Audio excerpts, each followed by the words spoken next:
Gangrene এমন একটি রোগ যে রোগে শরীরের যে কোনো অংশ পচে যেতে পারে, কিন্তু ভয়ের কারণ হচ্ছে পচে যাওয়ার পর সেই অংশটি যথাসময়ে চিকিৎসা করা না গেলে কেটেও ফেলতে হয়। আরোগ্য নিকেতনের আজকের বিষয় আমরা দিয়েছি গ্যাংগ্রিন রোগ নির্ণয় ও চিকিৎসা। অনুষ্ঠানটি সহযোগিতা করছে এসকে ফার্মাসিউটিক্যালস লিমিটেড। এই বিষয়ে কথা বলতে আমাদের স্টুডিওতে উপস্থিত হয়েছেন দেশের একজন স্বনামধন্য ভাস্কুলার সার্জন, সঙ্গে যুক্ত হয়েছেন ডাক্তার মোহাম্মদ শামীম রেজা, সহযোগী অধ্যাপক, ভাস্কুলার সার্জারি বিভাগ, জাতীয় হৃদরোগ ইনস্টিটিউট ও হাসপাতাল। আপনাকে স্বাগত জানাচ্ছি আমাদের অনুষ্ঠানে। ধন্যবাদ আপনাকে। গ্যাংগ্রিন শুনলেই মানুষ আসলে পায়ের ছবিটা দেখতে পায়, ক্ষতবিক্ষত পা বা পচে গেছে, কিন্তু গ্যাংগ্রিন যে আসলে সব জায়গাতে হতে পারে, মানে এটির ধারণাটা আরো পরিষ্কারভাবে জানতে চাই। যে আসলে গ্যাংগ্রিন হলো যে আমাদের যে শরীর, এই শরীরটা একটা সজীব অংশ, তার দরুন আমরা কিন্তু বেঁচে আছি। জি। তা কোনো কারণে যদি এই অংশগুলো পচে যেয়ে থাকে, যেমন সেটা হতে পারে কোনো রক্তনালী ব্লক, এই ব্লকের জন্য সেখানে যদি অর্থাৎ ওই অংশে যদি অক্সিজেন সাপ্লাই না হয়, যদি পুষ্টি সাপ্লাই না হয়, তাহলে তো ওইটা সজীব থাকবে না। অর্থাৎ ওইখানকার যে খাদ্যটা দরকার, সেই খাদ্য তো পাচ্ছে না। যখনই একটা অংশ, শরীরের একটা অংশ খাদ্য পাবে না, অক্সিজেন পাবে না, তখন কিন্তু সেটা কিছু সময়ের মধ্যেই এটা কিন্তু পচে যেয়ে থাকে, এবং এটাই আসলে গ্যাংগ্রিন।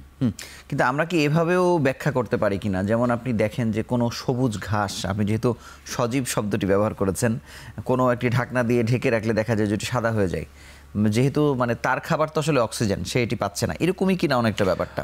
না, কিছুটা। যখন ঘাসের ব্যাপারটা যখন আপনি বলছেন, ঘাসে আসলে ওর খাদ্য হলো ক্লোরোফিল, যেটা সূর্যের রশ্মি থেকে আসে। আচ্ছা। কিন্তু যখন এটা ঢেকে রাখা যাচ্ছে, সেখানে কিন্তু তার কিছু খাদ্য কিন্তু সে তার শিকড় থেকে পাচ্ছে, শুধু ক্লোরোফিলটা পাচ্ছে না। কিন্তু আমাদের শরীরে যে গ্যাংগ্রিনটা হয়, সেখানে আসলে রক্তনালী ব্লক হয়ে যাওয়ার জন্য সেখানে কোনো অক্সিজেন পৌঁছাচ্ছে না, কোনো রক্ত পৌঁছাচ্ছে না, এবং যেহেতু রক্ত পৌঁছাচ্ছে না, তাহলে সেখানে তো পুষ্টি পৌঁছাবে না, আর পুষ্টি না পৌঁছালে সেখানে তো মারা যাবে। এখানে যেহেতু সূর্যের রোল নাই। জি, এখানে সূর্যের রোল নাই। ভেতর থেকে সবকিছু বন্ধ হয়ে গেলে সে আসলে আস্তে আস্তে পচে যাচ্ছে। এখন স্যার আমি জানতে চাই যে কত জায়গাতে হতে পারে, মানে আপনার দেখা অভিজ্ঞতায়, মানে কোন কোন অঙ্গ কেটে ফেলাও লাগতে পারে, সেটি যদি পরিষ্কার। দেখেন, আমরা যারা ভাস্কুলার সার্জন আছি, আমাদের কাছে অহরই এই গ্যাংগ্রিনের পেশেন্ট আসে, এবং সবচেয়ে বেশি আসে পায়ে, কখনো কখনো হাতে আসতে পারে, শরীরের অন্য অংশও আসতে পারে। ইভেন আমাদের বাদেও যারা জেনারেল সার্জন আছে বা অন্য সার্জনরা আছে, তাদের কাছেও অনেক সময় যায় গ্যাংগ্রিন নিয়ে। যেমন অনেকের ইন্টেস্টাইন, একটা পেটের ভিতরের নাড়ি, এটাও গ্যাংগ্রিন হয়ে যেতে পারে। কিন্তু আমরা দেখি আমাদের কাছে সাধারণত পা এবং হাত এটা বেশি নিয়ে আসে। কিন্তু স্যার, মানে পা হাত ছাড়া শরীরের বাইরের কোন অংশে আরো হতে পারে বা হয় সাধারণত? যে কোনো জায়গায় হতে পারে, এখানে নির্দিষ্ট কোনো কিছু নেই। যেখানে রক্তনালীটা বন্ধ থাকবে সেখানেই এটা হতে পারে। স্যার, বাংলাদেশে গ্যাংগ্রিনের পরিস্থিতিটা কীরকম, রোগের প্রকোপটা কীরকম? এর সুনির্দিষ্ট কোনো আসলে স্ট্যাটিস্টিক আমাদের নাই, তবে আমাদের ডিপার্টমেন্টে যথেষ্টই আসে এবং আমরা তাদের ট্রিটমেন্ট দেওয়ার ব্যবস্থা করছি। অনেক রোগের ক্ষেত্রে আমরা যেমন বলি যে উপজেলা পর্যায়ে এটি চিকিৎসা আছে, কখনো কখনো কমিউনিটি ক্লিনিকেও আসলে আছে। গ্যাংগ্রিনের ক্ষেত্রে ঘটনাটি কি, যেহেতু উপযুক্ত চিকিৎসক তো আসলে ভাস্কুলার সার্জনরা? আমরা যারা ভাস্কুলার সার্জন আছি, টোটাল বাংলাদেশে 53 জন ভাস্কুলার সার্জন। এটার মধ্যে আপনি বলতে পারেন যে যারা বর্তমানে চাকরিতে আছে, যারা রিটায়ারমেন্টে গেছে, যারা কর্মক্ষম, কর্মহীন, সব কিছু দিয়ে আলটিমেটলি 53 হলো ভাস্কুলার সার্জন। সুতরাং এই 53 জন দিয়ে পুরো বাংলাদেশ কভার করা আসলে সম্ভব না। তাও তো সবাই এখন অ্যাক্টিভও না। এবং দেখেন, এখানে সবচেয়ে বড় ভাস্কুলার ডিপার্টমেন্ট হলো এনআইসিভিডি, অর্থাৎ জাতীয় হৃদরোগ ইনস্টিটিউট। এখানে প্রায় 102 বেডের একটা হসপিটাল, যেটা চিন্তা করার মতো নাই, অনেক বড়। আমাদের বাংলাদেশের জন্য এটা অনেক বিশাল একটা বিষয়। 102 মানে এটি ভাস্কুলার বিভাগের কথা? ভাস্কুলার বিভাগ। আচ্ছা। Total 102 bed. এছাড়াও যেমন বিএসএমইউ আছে, তাছাড়া বেসরকারি খাতে বারডেম আছে, ইবনে সিনাতে কিছু আছে। এছাড়া সরকারি পর্যায়ে আরেকটা জায়গায় ভাস্কুলার ডিপার্টমেন্ট আছে, সেটা হলো চিটাগাং মেডিকেলে। ঢাকা মেডিকেলে এখনও ফুল ফ্লেজড এখনও তৈরি হয়নি, তবে এটা হওয়ার পথে।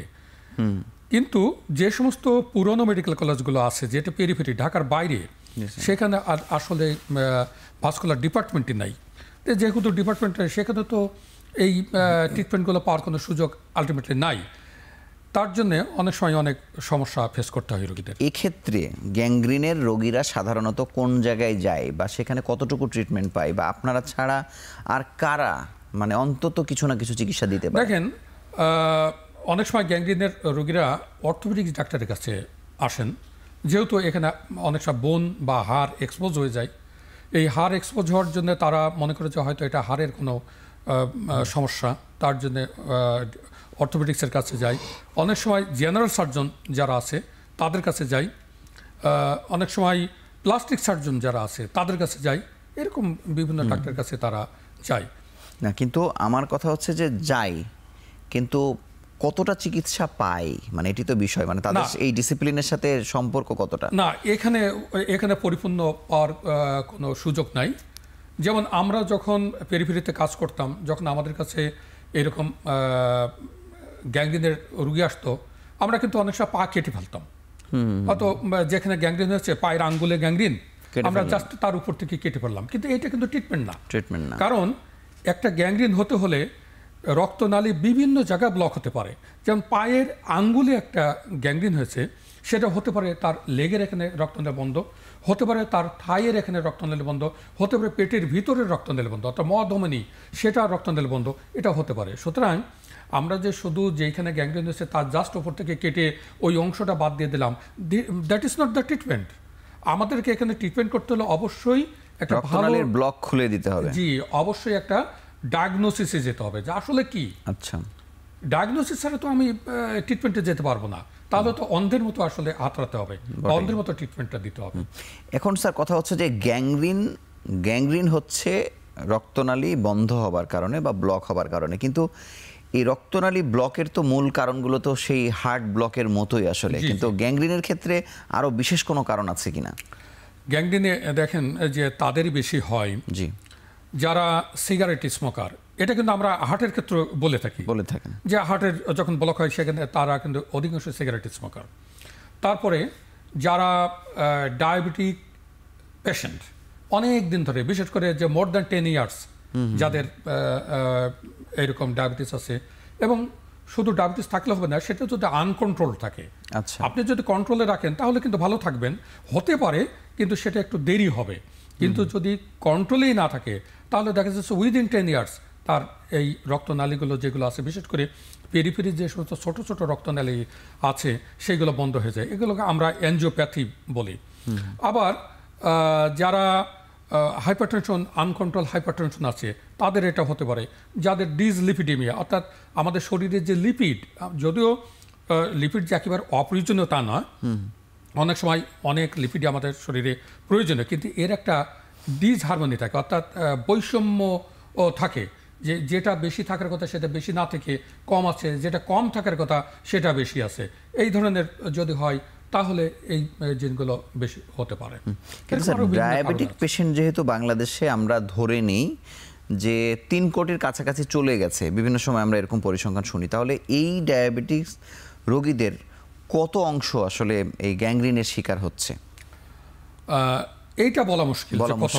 এইগুলো আমি কিছুক্ষণ আগে বলছি যে আমাদের দেশে বাংলাদেশে রেজিস্ট্রি নাই বা ওইরকম পরিসংখ্যান আমরা বলতে পারি না।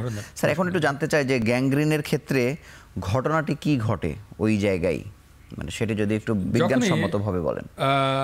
ধরেন পায়ে গ্যাংগ্রিন, একটা আঙ্গুলে গ্যাংগ্রিন, তার মানে কি তার উপরে কোনো এক জায়গায় রক্ত বন্ধ আছে। জি, যখনই রক্তনালী বন্ধ আছে, যখনই রক্তনালী বন্ধ, তার মানে কি ওই পথে তার রক্ত যাবে না। যেমন একটা ক্যানালের ভিতর দিয়ে যদি পানি যায়, আপনি যদি সেই ক্যানালটাকে বন্ধ করে দেন তাহলে তো তার ওই বন্ধের পরে যে তো আর পানি যাবে না, তাহলে ওই দিকে মাটি কি হবে, চৌচির হয়ে যাবে, ফেটে যাবে। আমাদের শরীরে তো এইরকমই, আমাদের শরীরের সজীবতা থাকে আমাদের এই রক্ত সরবরাহের জন্য, সেখানে অক্সিজেন যাওয়ার জন্য, সেখানে পুষ্টি যাওয়ার জন্য। কিন্তু যখনই বন্ধ হয়ে যাচ্ছে তখন তো তার ডিস্টালি, অর্থাৎ তার পরের অংশে ওইখানে তো আর এই জিনিসগুলো যাচ্ছে না। তার ধরুন এখানে যে সজীব অংশগুলো হয়, এটা খাদ্যের অভাবে, পুষ্টির অভাবে এটা পচে যায়। অর্থাৎ ওই অংশটা যত সময় আমি শরীর থেকে কেটে না ফেলবো তত সময় কিন্তু তার জন্য এটা হার্মফুল হয়ে যায়। আমরা যেমন কিছু কিছু রোগের ক্ষেত্রে বলি যে এটি নিম্নবিত্ত মানুষের রোগ, যেমন আমি ফিস্টুলার কথা আসলে বলছি, যদিও এটি আপনার সাবজেক্টের আশেপাশেও আসলে না, কিন্তু গ্যাংগ্রিনের ক্ষেত্রে এরকম কোনো ক্লাসের কোনো ব্যাপার আছে কিনা, নাকি যে কারো হতে পারে? অবশ্যই অবশ্যই আছে। আপনি বলতে পারেন যে এটা নিম্ন ক্লাস, যারা নিম্নবিত্ত, মধ্যবিত্ত, এই সমস্ত জনের বেশি হয়।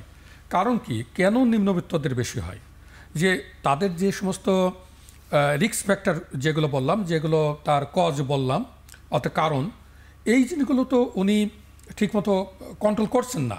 অর্থাৎ অর্থনৈতিক তার সমস্যার জন্যে উনি তো ওষুধ খেতে পারছেন না, উনি তো এটা ট্রিটমেন্ট করতে পারছেন না, তাহলে তো অবশ্যই তার বেশি হবে। যদি কন্ট্রোল না রাখেন তাহলে তো তার গ্যাংগ্রিনের দিকে ধাবিত হবে ক্রমে। সুতরাং বড় লোকেরও হয়, আদৌ দেখা যাচ্ছে অনেকেই ওনারা হয়তো জানেন বা কন্ট্রোল করে ফেলছেন, একটু সচেতন, কিন্তু একই সাথে ধূমপান এই গ্যাংগ্রিনকে আসলে কতটা বেশি প্রভাবিত করে? এটা যথেষ্ট। এবং আমাদের যে সমস্ত কারণগুলো আছে সেই কারণগুলোর প্রথমেই আমরা বলি যে ধূমপান। এই ধূমপানের জন্য যে নিকোটিন আছে, এই নিকোটিন অ্যাকচুয়ালি কি করে? অ্যাকচুয়ালি আমাদের রক্তের নালীর ভিতরে একটা খুব পাতলা একটা প্রাচীর আছে, সেটাকে এন্ডোথেলিয়াম বলে, এবং খুব স্মুথ। এই প্রাচীরটাকে ক্ষতিগ্রস্ত করে। যখন এই প্রাচীরটাকে ক্ষতিগ্রস্ত করে, যেখানে ক্ষতিগ্রস্ত হলো সেই জায়গাটায় রক্তের এক ধরনের কণিকা, যেটা প্লাটিলেট বা এই সাথে আরও কিছু পদার্থ আছে, সেইগুলো এখানে অ্যাগ্রিগেট হতে থাকে, অর্থাৎ এখানে জমা হতে থাকে। যখনই জমা হবে তখন আলটিমেটলি জমতে জমতে জমতে জমতে পুরো রক্তনালীটাকে এটা ব্লক করে দেয়। স্যার, এখন আমরা একটু রোগ নির্ণয়ের কথা বলি, যে আপনারা আসলে কিভাবে নিশ্চিত হন, এমনি দেখেও হন বা পরীক্ষা নিরীক্ষার বিষয় আসলে আছে, কত ধাপে আসলে পরীক্ষা নিরীক্ষাগুলো করতে হয়? দেখেন, যখন একটা রুগী আমাদের কাছে আসেন, তখন আমরা একটা রোগ নির্ণয়ের জন্য কতগুলো ধাপে আমরা এই রোগটা নির্ণয় করি। একটা হলো যে আমরা তার হিস্ট্রিটা নিই, কতদিন, কিভাবে হলো, পেন আছে কিনা, তার কোমরবিডিটি যেগুলো, অর্থাৎ ডায়াবেটিস, হাইপারটেনশন, সিগারেট স্মোকিং, এগুলো ওনার জীবনের সাথে এগুলো আছে কিনা, এই জিনিসগুলো আগে শুনি। তার মানে হিস্ট্রি একটা খুব গুরুত্বপূর্ণ একটা, এবং ফিচারও দেখা। জি।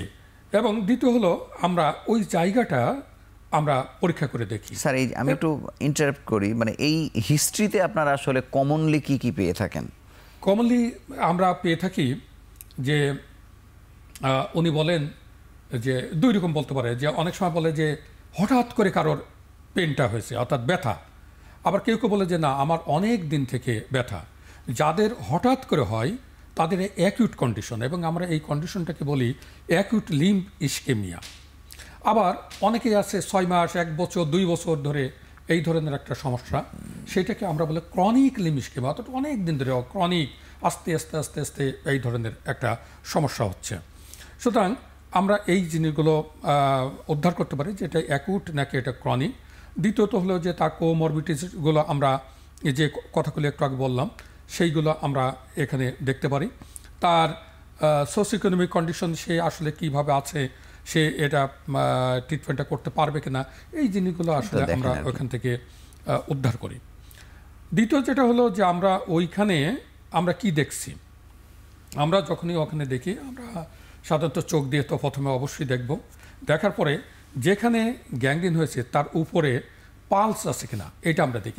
এটা সবচেয়ে খুব গুরুত্বপূর্ণ একটা পরীক্ষা, যে আমরা হাত দিয়ে, এই যে আমাদের হাতের 3টা আঙ্গুল, এই 3টা আঙ্গুল দিয়ে আমরা প্রথমেই দেখি যে পালস আছে কিনা।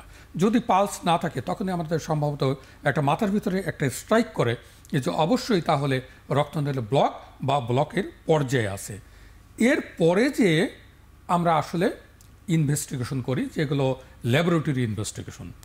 এর ভিতরে সবচেয়ে গুরুত্বপূর্ণ যে ইনভেস্টিগেশনটা, সেটা হলো আমরা duplex study of blood vessel, অর্থাৎ যে রক্তনালীটা আমাদের টার্গেটেড, সেই রক্তনালী আমরা একেবারে উপর থেকে, যেমন যদি পা হয় তাহলে আমরা কুস্কি থেকে, যদি হাত হয় তাহলে আমরা বগল থেকে, যদি পেটের ভিতর হয় আমরা পেটের এখানে, তাহলে এই ডুপ্লেক্স স্টাডি করি। অনেকে এটাকে কালার ডপলার স্টাডি বলে, কিন্তু আমরা ভাস্কুলার সার্জন এটাকে ডুপ্লেক্স স্টাডি বলি। এইটা করলে খুব সুন্দরভাবে বোঝা যায় যে কোথায় ব্লকটা আছে, কোন রক্তের নালীটা ব্লকে আক্রান্ত, কতটুকু আক্রান্ত, এবং এখানে ব্লাড ফ্লোটা কেমন, অর্থাৎ এইখানকার যে কালারের একটা হলো কালার, আর একটা হলো যে এই রক্ত যাওয়ার যে একটা ফোর্স, এই ফোর্স দেখে আমরা কিন্তু একটা ডিটারমাইন করতে পারি যে সেটা কি একদম বন্ধ হয়ে গেছে নাকি স্টেন্ডোটিক, অর্থাৎ খুব চিকুন হয়ে গেছে। এইভাবে আমরা একটা পরীক্ষা করে আমরা করতে পারি। যদি আমাদের এই ডুপ্লেক্স স্টাডিতে আমরা দেখি যে ব্লক, তাহলে আমরা এর একটা ট্রিটমেন্ট প্রটোকল আমাদের প্রয়োজন। স্যার, আমরা সেই প্রসঙ্গে আসবো। আমরা ছোট্ট একটি বিরতি নিয়ে আবার আলোচনায় ফিরছি।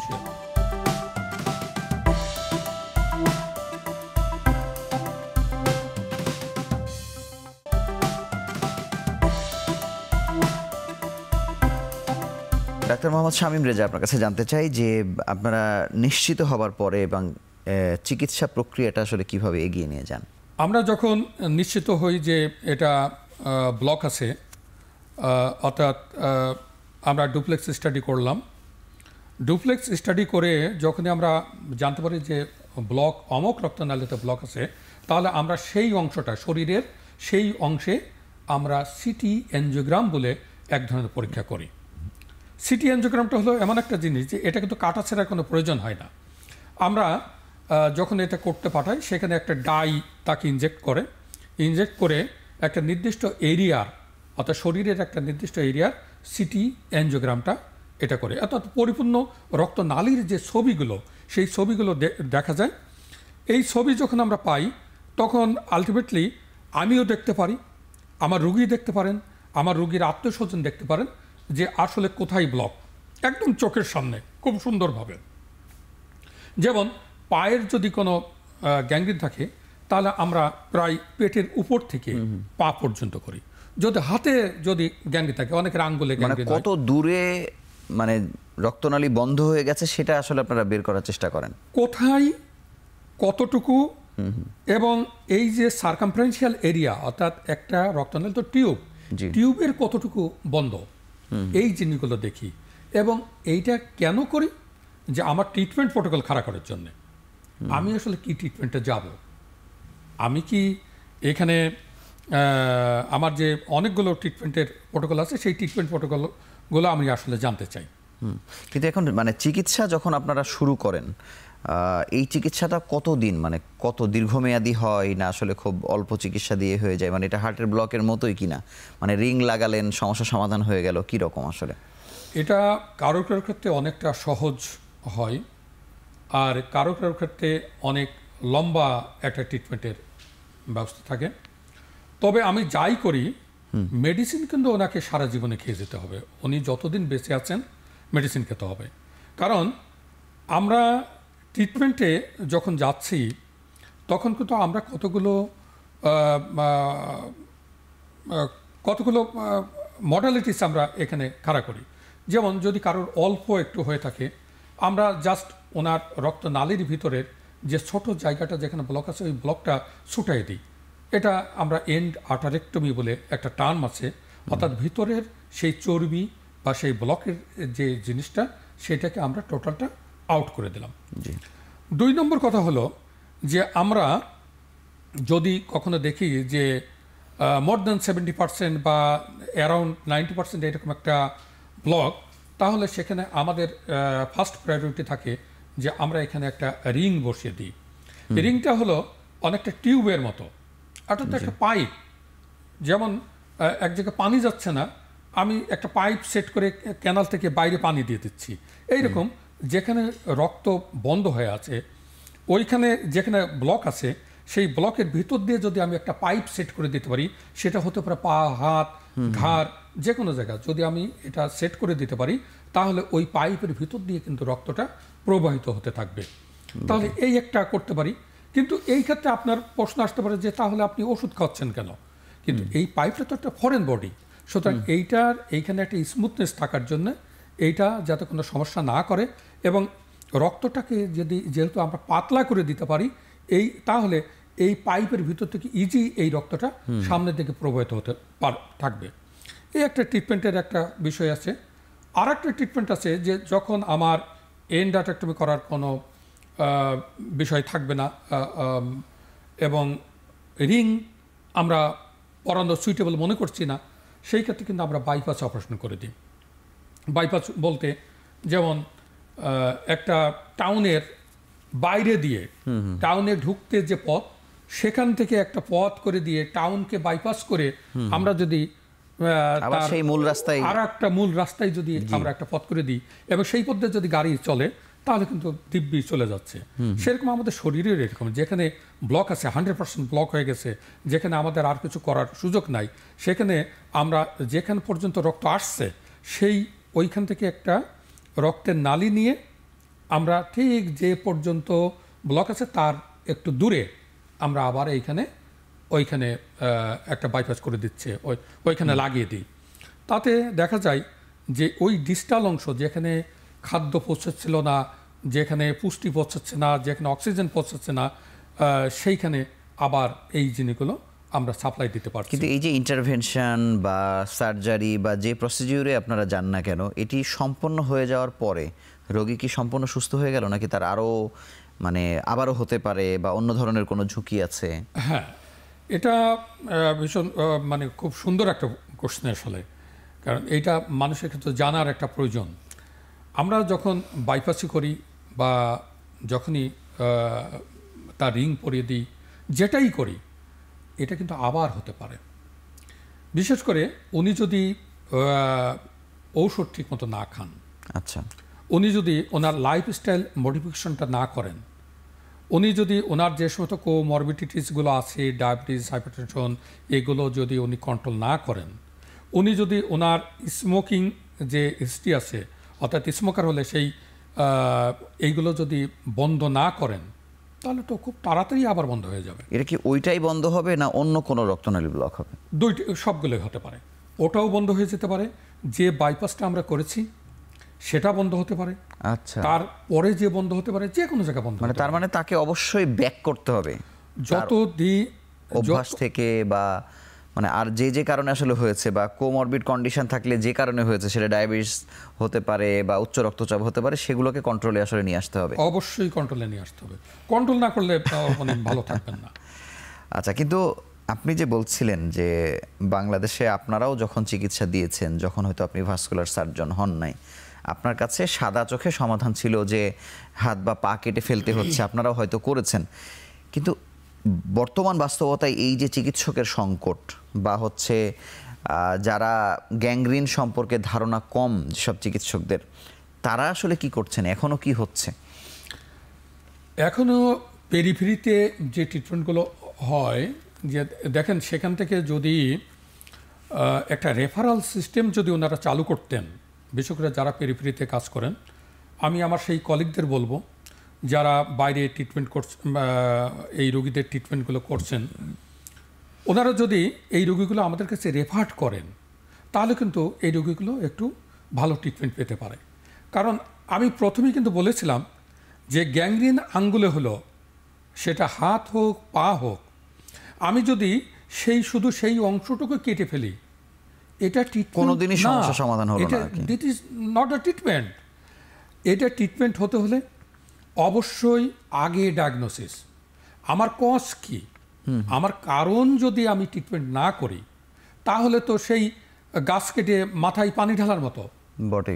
আমাকে তো শিকড়ে পানি দিতে হবে, আমাকে তো পুষ্টি ওখানে দিতে হবে। তাহলে আমার যে কারণ, সেই কারণটাকে আমি আসলে উৎপাদন করতে চাই, সেই কারণটাকে আমি ট্রিটমেন্ট করতে চাই। যদি আমি কারণটাকে ট্রিটমেন্ট করতে পারি, তাহলে আমার যেখানে গ্যাংগ্রিন সেটা অটোমেটিক্যালি ভালো হবে। যেমন আমাদের যদি কোনো অংশ পচে যেয়েই থাকে, গ্যাংগ্রিন হয়েই থাকে, তাহলে আমরা যখন রিং পরিয়ে দিই, অথবা যখন বাইপাস করি বা এন্ডাক্টমি করি বা ট্রিটমেন্ট করি, তখন কিন্তু আমরা ওই যে অংশটা পচে দিয়ে থাকে, সেই অংশটা কিন্তু কেটে ফেলে দিই। সেটা আগে যেটা ছিল বা যেটা পেরিফেরিতে অনেক সময় এখনো অনেকেই করছেন এইরকম, যে শুধু ওই অংশটা কেটে দিচ্ছেন। যেমন একজনের আঙ্গুলে সমস্যা, প্রথমে এখানে কাটা হলো, অর্থাৎ হাঁটুর নিচে এত দূর পর্যন্ত কাটছে, জি, তারপরে হলো না, দেখা গেল যে এখানে তখন হিল হয়নি, অর্থাৎ ঘাটা শুকায়নি, তখন তাহলে একটা মাথার ভিতরে হয়তো উনি মনে করছেন যে না তাহলে আরো উপরে মনে হচ্ছে, মানে উনি আন্দাজে কাজটি করছেন হ্যাঁ, আর কি। তখন হয়তো মিড থাইতে এখানে কাটলো, এই থাইয়ের এখানে কেটে দিল, এরপরে না হলে একের কুচকি থেকে কাটলো। কিন্তু এটা তো রোগীর উপরে খুব একটা অত্যাচার হলো মানে আর কি। অত্যাচার, একটা বার্ডেন, অপারেটিভ বার্ডেন, অর্থনৈতিক বার্ডেন, মানে অনেক বিষয় আছে এবং আলটিমেটলি রোগীটা সার্ভাইভ করবে কিনা এটাও একটা সেটা নিয়ে প্রশ্ন। বিষয়। খুবই হতাশাজনক স্যার। আমরা আসবো আরো একটি ছোট্ট বিরতি নিয়ে, আবার আলোচনায় ফিরছি।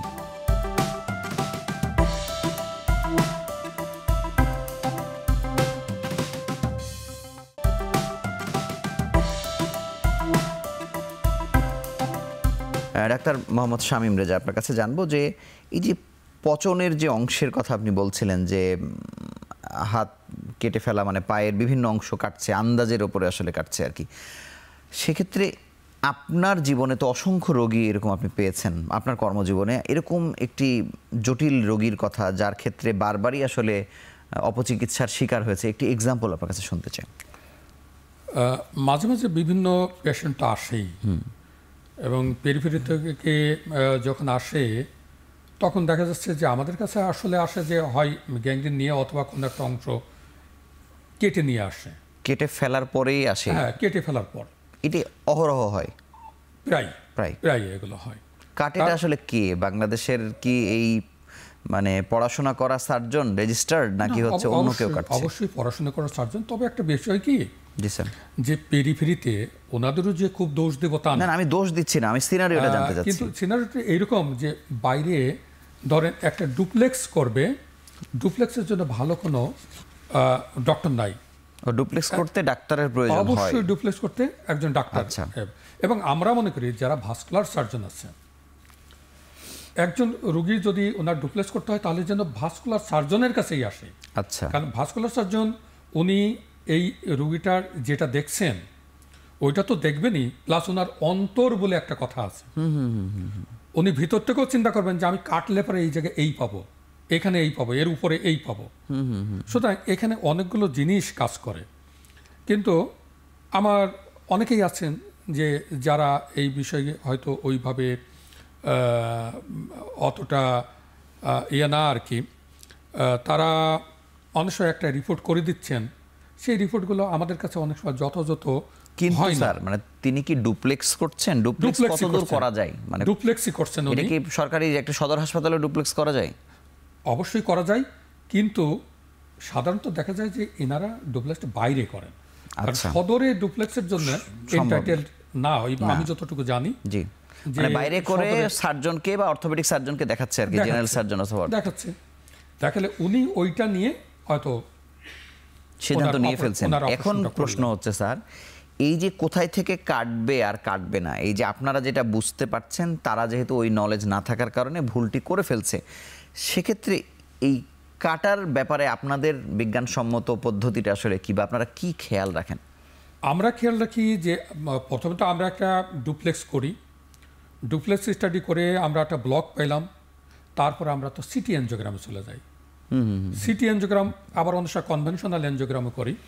তো স্পেশালি সিটি এনজিওগ্রাম হলে আমরা বুঝতে পারি যে কোথায় কতটুকু কয় ইঞ্চি কোন অংশ, এই জিনিসগুলো আমরা বলতে পারি। খুবই মানে মাপঝোঁক করেন আর কি, এর লেন্থ কতটুকু, এভরিথিং। মানে তার কত কম অংশ কাটলে তাকে রিলিফ দেওয়া যায়, কম অংশ কাটলে রিলিফ দেওয়া যায়, এবং আমরা তখন সেই ব্যবস্থা নিই।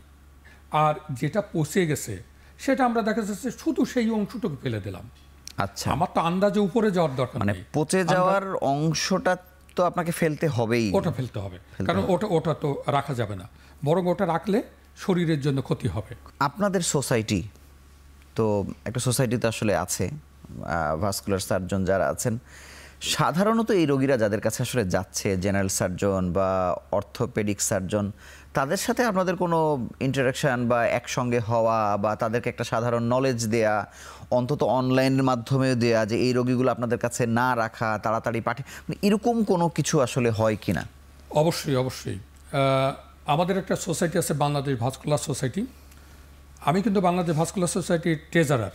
আচ্ছা।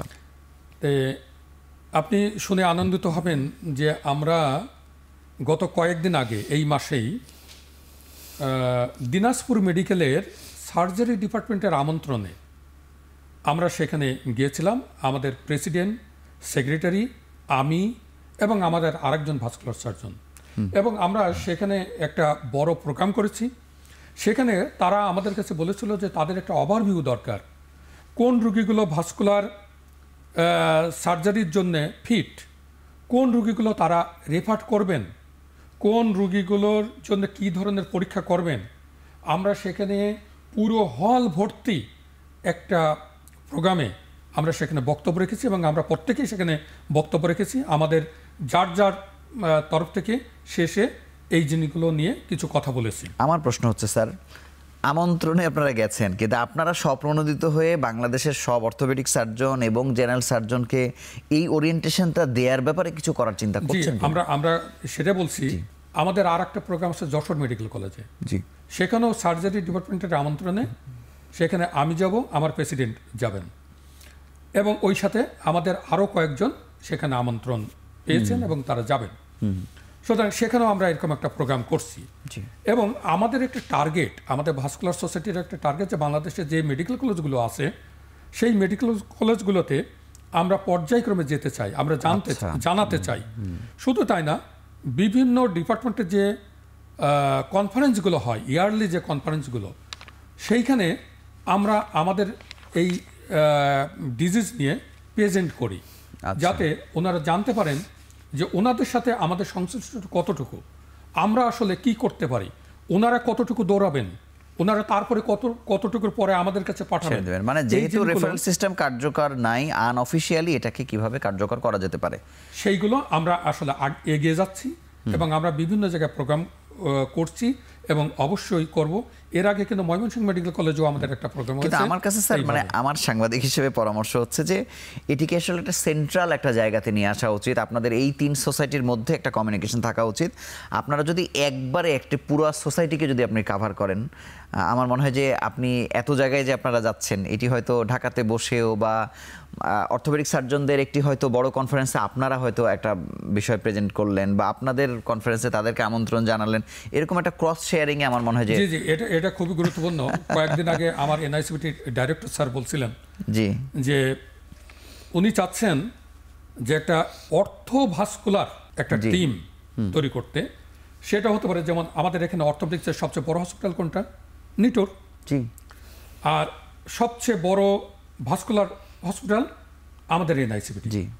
তাহলে হতে পারে যে ওইখান থেকে কয়েকজন অর্থোপেডিক্সের ডাক্তার আমাদের এখানে সরকার পোস্টিং দিয়ে দিল, তাহলে এখানে অর্থোপেডিক্সের ডাক্তার থাকলো এবং ভাস্কুলারের ডাক্তার থাকলো, এবং আমাদেরও কিছু কিছু ডাক্তার নিটোরে পোস্টিং, এবং অলরেডি নিটোরে কিন্তু পোস্টিং ছিল দুইজন, একজন অ্যাসিস্ট্যান্ট প্রফেসর, একজন অ্যাসোসিয়েট প্রফেসর। শুধু তাই না তো স্যার, মনে করেন যে জরুরি বিভাগ যেখানেই আছে সেখানে তো একজন ভাস্কুলার সার্জন মাস্ট, কারণ আপনি মানে যখনই সড়ক ঘটনা ঘটবে সেখানে একজন নিউরোসার্জন যেমন খুবই দরকারি। সেখানে যদি আপনারা না থাকেন তাহলে তো ওই রোগীকে অবশ্যই পঙ্গুত্ব বরণ করতে হবে। অনেক এটা সরকারের খুব বড় ধরনের একটা উদ্যোগের কথা গতকালে আমি শুনলাম এবং খুব খুশি হলাম। আমাদের DG sir, Nazmul Hossain sir, আমাদের ডিজি, শিক্ষার ডিজি আর কি, উনি এনআইসিবিটিতে গতকাল আসছিলেন।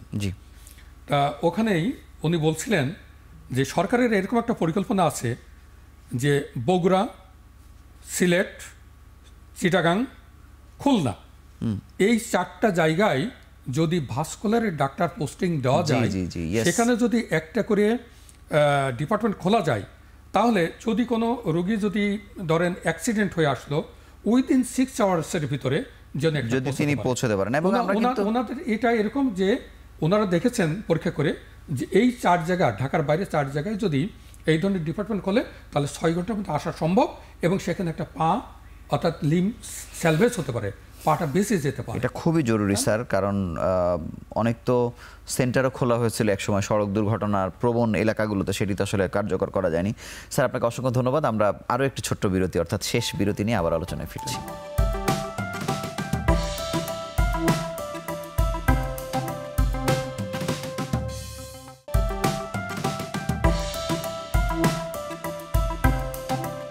ডাক্তার মোহাম্মদ শামীম রেজা, আপনার কাছে জানবো যে পচে যাওয়ার আগেই বুঝে যাওয়ার যে ব্যাপারটা, সেটি রোগী আসলে কিভাবে বুঝতে পারে? কোনো ব্যথা বা কোনো লক্ষণ, মানে আমি কোনো কিছুই যেন আমার কেটে ফেলতে না হয়, সেটি কিভাবে সম্ভব? দেখেন, একটা রুগী যখন গ্যাংগ্রিনের বিষয় নিয়ে আসে, উনি দুইভাবে আসতে পারে। প্রথমে আমি বলেছিলাম যে অ্যাকুট কন্ডিশন, অর্থাৎ হঠাৎ করে ওনার পায়ে ব্যথা, এটা নিয়ে আসতে পারে। এবং আমি যদি এই ট্রিটমেন্টটা উইদিন 6 to 8 আওয়ার্সের মধ্যে না দিই, তাহলে পাটা কিন্তু নষ্ট হয়ে যেতে পারে, কারণ পা তখন গ্যাংগ্রিন হতে পারে বা হাত গ্যাংগ্রিন হতে পারে। তো এই একটা অ্যাকুট কন্ডিশন। আর একটা হলো যাদের ক্রনিক। কিন্তু স্যার অ্যাকুট কন্ডিশনটা কেন হয়? অ্যাকুট কন্ডিশনের আসলে সুনির্দিষ্ট কোনো নিয়ম বলা মুশকিল। তবে যেমন একজনের হার্টের ভাল্ব নষ্ট আছে, যাদের ভাল্ব নষ্ট থাকে তাদের ওই ভাল্বের ওখানে রক্ত জমাট বেঁধে যায়।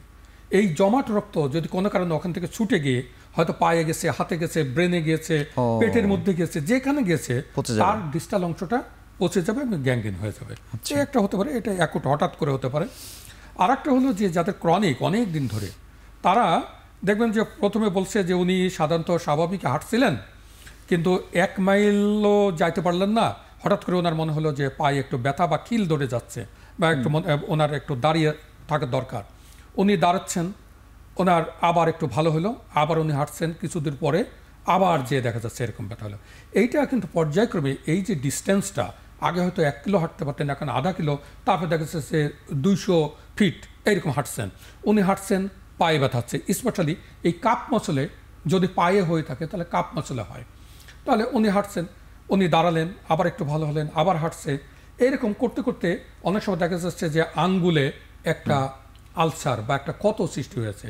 এই ক্ষতটা যদি তখন থেকে ট্রিটমেন্টটা না করে থাকে, যদি যথাযথ ডাক্তারের কাছে না যেয়ে থাকে, এবং আমরা তো অবশ্যই বলবো যে একজন ভাস্কুলার ডাক্তারের কাছে যাওয়ার জন্য, সেখানে যদি উনি না যেয়ে থাকেন তাহলে কিন্তু এটা বৃদ্ধি পেতে থাকবে, এবং বৃদ্ধি পেতে পেতে একসময় এই আলসারটা যখন এক্সটেনশন করে যাবে, তখন আলটিমেটলি একটা বড় ধরনের একটা গ্যাংগ্রিনের সৃষ্টি হবে। গ্যাংগ্রিনের কারণে, মানে সাধারণ কোনো পচে যাওয়ার কারণে যদি কারো কোনো চিকিৎসক, জেনারেল সার্জন বা অর্থোপেডিক সার্জন যদি কখনো বলে যে তার পা কাটতে হবে, আমার তো মনে হয় সবার আগে ওই রোগীর অন্তত একজন ভাস্কুলার সার্জনকে খুঁজে বের করা উচিত। অবশ্যই অবশ্যই, কারণ আমরা যারা ভাস্কুলার সার্জন, আমাদের ধ্যান জ্ঞান রক্তনালী নিয়ে। জি, আমরা তো অন্য ট্রিটমেন্টও কিছু কিছু পারি। স্যার আমরা এবার সহিংসতার সময় দেখেছি, মানে একটি কিশোর, মানে তার গুলি লেগেছে পায়ের এই অংশে, কিন্তু তার পা কাটতে হয়েছে এই অংশ পর্যন্ত। তাকে 2 দফা জাতীয়, মানে আপনাদের হাসপাতালে এনআইসিভিটিতে আসলে পাঠানো হয়েছে, আবার এসেছে, আবার এই যে তার সময় ক্ষেপণ এবং যথাসময়ে বুঝতে না পারা, সেক্ষেত্রে যদি নিটোরে যদি এই ব্যবস্থাটা যদি থাকতো, মানে কোনো একটা পরীক্ষা নিরীক্ষার জন্য, মানে এই ঝামেলাটার কারণেই অনেক লোকের পা কেটে ফেলতে হয়। কারণ জানেন যে পঙ্গু হাসপাতালে পা কাটার প্রবণতা আমরা সাধারণত শুনি, আমি জানি না অবশ্যই সুনির্দিষ্ট কারণ ছাড়া তারা কাটেন না, কিন্তু এই দুটো হাসপাতালের ব্রিজিংটা আসলে কিভাবে সম্ভব? এই ব্রিজিংটাই হলো যে অর্থোভাস্কুলার ডিপার্টমেন্ট ডেভেলপ করা নাই কোথাও, না ওখানে শুধু আছে না, তাও নাই। এনআইসিবিটিতে শুধু ভাস্কুলার আছে, নিটোরে শুধু অর্থোপেডিক্স আছে। আমরা চাচ্ছি অর্থোভাস্কুলার, এখানকার ডাক্তার ওখানে, ওখানকার ডাক্তার এখানে। যখনই এরকম কিছু কিছু হবে, তাহলে অ্যাট এ টাইম একজন, যেমন হয় কি, 50 বছরের বাংলাদেশে এই যেই গল্প আমি আপনি আজকে 53 বছরের বাংলাদেশে বলছি, এটি কেন রাষ্ট্রের মাথায় আসলো না, বা এতদিন কেন এটা সম্পন্ন হলো? অবশ্যই আসছে, হয়তো সময় সুযোগ সেইভাবে হয়নি, কিন্তু সরকার তো অবশ্যই। কিন্তু এটা খোলা কি খুব জটিল কোনো কাজ স্যার? আপনি আমাকে বলেন, এর মধ্যে তো খুলবে, কারণ আমরা ওই ধরনের একটা প্রপোজাল আমরা পাঠাচ্ছি, বা আমাদের ডিপার্টমেন্ট থেকেও পাঠাবো, আমাদের ইনস্টিটিউট থেকেও এই ধরনের একটা প্রপোজাল আমাদের যাচ্ছে খুব তাড়াতাড়ি, যেন এই ধরনের একটা বিষয় হয়ে থাকে, যেন একই জায়গায় একই ছাতার নিচে আমরা জানি এই ধরনের 2 ধরনের ট্রিটমেন্টটা যদি পাই, তাহলে যে রুগী তার লিম, অর্থাৎ তার পা বা তার হাত বা সেই অংশটা ওখানে বেঁচে যেতে। স্যার শেষ প্রশ্ন হচ্ছে যে আমরা গ্যাংগ্রিন প্রতিরোধের ক্ষেত্রে আসলে কি কি করতে পারি? গ্যাংগ্রিন প্রতিরোধের ক্ষেত্রে আমাদের খুব সহজ উত্তর, আমাদের যে কারণগুলো গ্যাংগ্রিন করে সেইগুলো যদি আমরা বন্ধ করি, তাহলে এই গ্যাংগ্রিন হবে না। যেমন সবচেয়ে বড় কথা যে কায়িক পরিশ্রম, আমরা যদি একটু পরিশ্রম করি, আমরা যদি একটু ব্যায়াম করতে পারি, আমরা যদি একটু হাঁটাহাঁটি করি ডেইলি, এটা নিয়ম করে, তাহলে আমাদের শরীরের যে রক্তের সঞ্চালন, এটা তো বৃদ্ধি পেতে থাকবে। সুতরাং এটা শরীরের সমস্ত জায়গায়, কারণ হার্ট থেকে ওই দূরে, এই সমস্ত দূরে তো রক্ত সাপ্লাই সাধারণভাবে কম হয়, কিন্তু যখন যে ব্যায়াম করছে তখন এই রক্তগুলো ঠিক ওইখানে পৌঁছে যাচ্ছে, তাহলে ওইখানে পুষ্টিগুলো পেয়ে গেল, এই একটা বিষয়। আরেকটা হলো যে যারা সিগারেট স্মোকিং করেন, তাদের এইটা বন্ধ করতে হবে। কারণ এটা খুবই ব্যাড ইফেক্ট আছে সিগারেটে। সুতরাং এটা যদি বন্ধ করেন তাহলে আমি কিছুক্ষণ আগে বলছিলাম যে এন্ডোথেলিয়ামগুলো ইনজুরি হয়, তাহলে ইনজুরিগুলো হবে না। এবং আমাদের কিন্তু খুব একটা খারাপ একটা আছে যে দেখবেন যে আপনার পাশে 2-3 জন সিগারেট খাচ্ছেন, আপনি সিগারেট ওইটাও কিন্তু আপনাকে প্যাসিভলি সিগারেট খাওয়ার একই জিনিস তৈরি করছে। এছাড়া আপনার ডায়াবেটিস যদি আপনি ঠিকমতো কন্ট্রোল করেন, যদি আপনি হাইপারটেনশনটাকে ঠিকমতো কন্ট্রোল করেন, যদি আপনার অবেসিটি এই যে মোটা হয়ে যাওয়া এইগুলো যদি কন্ট্রোল করেন, যদি খাদ্যাভ্যাস কন্ট্রোল করেন, যদি যে সমস্ত ফাস্ট ফুড বিশেষ করে এই মেয়োনিজ টাইপের খাবার যেগুলো খেয়ে আমরা মোটা হয়ে যাচ্ছি, ফ্যাটি হয়ে যাচ্ছি, এই খাবারগুলো যদি কন্ট্রোল করি তাহলে আমার মনে হয় যে আমরা এখান থেকে অনেকেই অনেক অর্থাৎ উদ্ধার পেয়ে যাব। আমি ছোট করে শুধু জানতে চাই যে সড়ক দুর্ঘটনা হয়ে যাওয়াতেও তো আসলে রক্তনালী বন্ধ হয়, এটির সাথে গ্যাংগ্রিনের কোনো সম্পর্ক আছে? অবশ্যই বন্ধ আছে।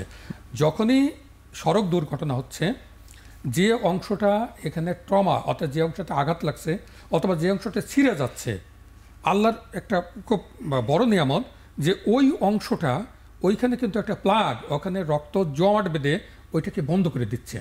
এটা যদি বন্ধ না করতো তাহলে ওখান থেকে একভাবে রক্ত বেরোয় মানুষ কিন্তু খুব তাড়াতাড়ি ডেড হয়ে যেতে পারতেন, তাহলে মারা যেতে পারতেন। সুতরাং এটা একটা বড় বিষয়। ওইখানে যে পচন ধরে এবং যখন এটা বন্ধ হয়ে যাচ্ছে তার নিচে তো আর রক্ত যাচ্ছে না। সুতরাং আমরা বলি যে গোল্ড স্ট্যান্ডার্ড মানে গোল্ডেন টাইম, অর্থাৎ 6 to 8 আওয়ার্স একটা ঘটনা ঘটার 6 to 8 আওয়ার্সের ভিতরে যদি আমাদের কাছে আসে তাহলে আমরা তার জন্য একটা ভালো ট্রিটমেন্ট আমরা দিতে পারবো। কারণ এই সময়ের ভিতরে যদি রক্ত ওখানে প্রবাহিত করে দেওয়া যায় অর্থাৎ ওখানে প্রবহমান হয় তাহলে কিন্তু ওই আবার পুষ্টি যাবে, অক্সিজেন যাবে, আবার ওই অংশ গ্যাংগ্রিনের ঝুঁকিটা অন্তত থাকে না, ঝুঁকিটা থাকবে না। স্যার আপনাকে অসংখ্য ধন্যবাদ আমাদের সঙ্গে যুক্ত হওয়ার জন্য এবং আবারও আপনাকে আন্তরিকভাবে অভিনন্দন জানিয়ে আজকের মতো বিদায় নিচ্ছি। পুনরায় ধন্যবাদ আপনাকে। গ্যাংগ্রিনের সবকিছু নিয়ে আসলে আমরা আলোচনা করেছি। একটি বিষয় বারবারই আমরা বলার চেষ্টা করছি যে আমরা অহরহ দেখি যে এই গ্যাংগ্রিনের কারণে হাত কেটে ফেলতে হয়েছে, পা কেটে ফেলতে হয়েছে, কিন্তু যদি গ্যাংগ্রিনের সমস্যা আপনি বুঝে যান, আপনার কিছু অংশ যদি পচেও যায়, কিন্তু ভাস্কুলার সার্জন যদি সার্জারিটা না করে থাকে, আপনি বাংলাদেশের যে কোনো প্রান্তে এই যে 53 জন মানুষ এই বাংলাদেশের মধ্যে আসলে আছেন, তাদেরকে খুঁজে বের করে একটা ওপিনিয়ন নেওয়ার চেষ্টা করবেন যে আসলে পাটা কাটতে হবে কি হবে না। যদি তিনি কাটেন মানে আপনাকে সর্বোচ্চ ঝুঁকিমুক্ত রেখেই কিন্তু তিনি সেই সার্জারিতে যাবেন, এটি অবশ্যই আপনারা মাথায় রাখবেন। তো এই ছিল আজকের মতো। আগামী পর্বে আবারও নতুন কোনো বিষয় নিয়ে হাজির হব। সেই সময় পর্যন্ত ভালো থাকুন, সুস্থ থাকুন।